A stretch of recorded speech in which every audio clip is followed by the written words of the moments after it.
জ্ঞানীরা যাকে ব্রহ্ম বলে, যোগীরা তাকেই আত্মা বলে, আর ভক্তেরা তাকেই ভগবান বলে। একই ব্রাহ্মণ। যখন পূজা করে তার নাম পূজারী, যখন রাধে তখন রাধুনী বামুন।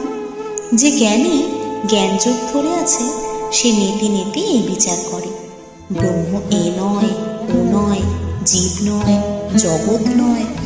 এইরূপ বিচার করতে করতে মন যখন স্থির হয়, মনের লয় হয়, সমাধি হয়, তখন ব্রহ্মজ্ঞান।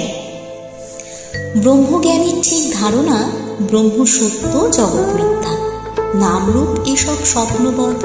ব্রহ্ম কি যে তা মুখে বলা যায় না, তিনি যে ব্যক্তি তাও বলবার জো নাই।